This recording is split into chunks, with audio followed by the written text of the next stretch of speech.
Tatlong exercises lang ang kailangan mo para lumapad ang iyong katawan. Figure out fast, nah, this ain't what you want. You don't want it that bad. Can you give up all your stuff? Pay attention to the facts and forget the media. Figure out your own path. Can you figure out love, or do you feel wrath? Can you hone that feeling and create an impact? Go get. Shoutout kay Giselle Jacla.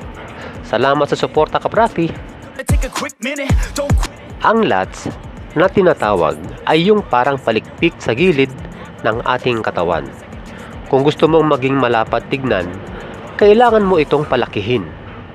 Ang ating lats o latissimus dorsi ay binubuo ng upper lats at lower lats. Alam nyo ba na para matarget ang upper lats at lower lats ay sa pamamagitan lamang ng posisyon ng mga kamay? At para makuha mo yung V-taper kung tawagin, ay kailangan mag-focus ka sa upper lats exercises. Ang totoo niyan, ang pull-up ang pinakamagandang exercise para lumapad ang ating lats. Pero alam ko mahirap gawin ito. Pero hindi bale, may alternatibo naman. Ito ang wide grip lat pull down. Oo, alam kong alam mo na itong gawin. Kaso, baka mamaya, yung ginagawa mo ay hindi pala natatamaan ng gusto ang iyong upper lats. Hawakan ng bar ng mas malapad ng konti sa ating balikat. Sa paghatak, tiyakin ang direksyon ng ating mga siko ay papunta sa ating likuran. Pero, dapat hindi ito inilalayo. Uulitin ko, hindi dapat ito inilalayo sa gilid ng ating katawan. Huwag niyong hahatakin na papalayo ang siko dahil hindi masyadong matatarget ng gusto ang upper lats pag ganyan.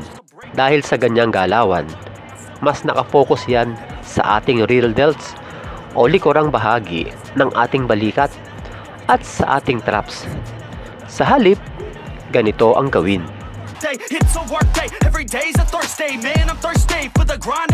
Mapapansin din na hindi ako nakaupo ng diretso, kundi bahagya akong inatras ang aking likuran upang mapiga ng gusto ang aking upper lats. Isa pang paraan ay yung itatapat ko sa aking upper chest ang bar kapag ibinababa ko na ito. Pansinin din na mula sa simula pa lamang ay nakababa na ang aking mga balikat. Pababa o pataas man na direksyon, hindi ko inaangat ang aking balikat upang mas mabinat ng gusto ang upper lats.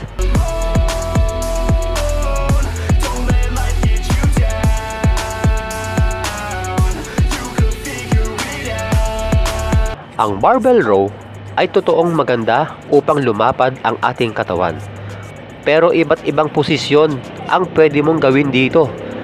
Maging ang posisyon ng mga kamay sa paghawak ng bar ay may kinalaman din. Pero dahil upper lats ang target natin, ganito ang gawin nyo.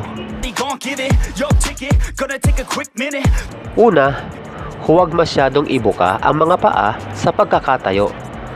Maaaring ganito o di kaya ay mas malapit pa kung saan kayo komportable. Yumuko ng nasa 45 degrees angle na nakausli ang puwetan o nakaarko ang lower back upang makaiwas tayo sa injury. Muli, sa paghatak ng weights o sa pataas na direksyon, huwag ilalayo ang siko sa gilid ng ating katawan. Huwag ganito. Dahil muli, nakafocus yan sa traps at real delts kapag ganyan. Huwag ding masyadong yuko dahil sa lower lats naman nakafocus yan at mahirap na posisyon yan na maaaring ma-injury ang iyong lower back. Hawakan ng bar ng overhand dahil kapag underhand grip, mas nakafocus ito sa ating biceps.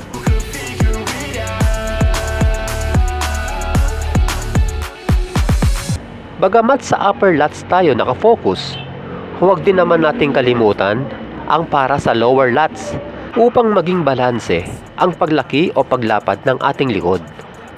At napakagandang exercise dito, ang seated cable row.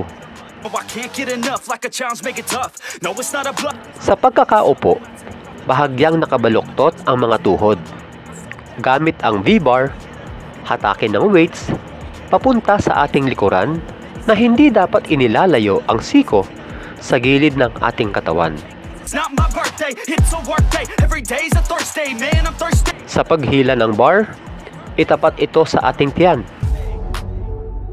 When everything Dahil kapag itinapat mo ito, mas mataas pa sa ating tiyan o kapag umangat ang iyong balikat, sa paghatak mo, napupunta sa traps ang target muscle.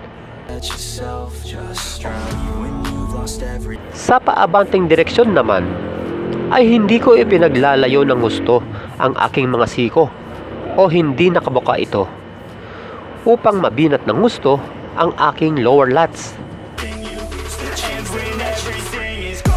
Gawin ang tatlong exercises na ito ng kontrolado sa paggalaw at full range of motion. 3 to 4 sets at 8 to 10 reps.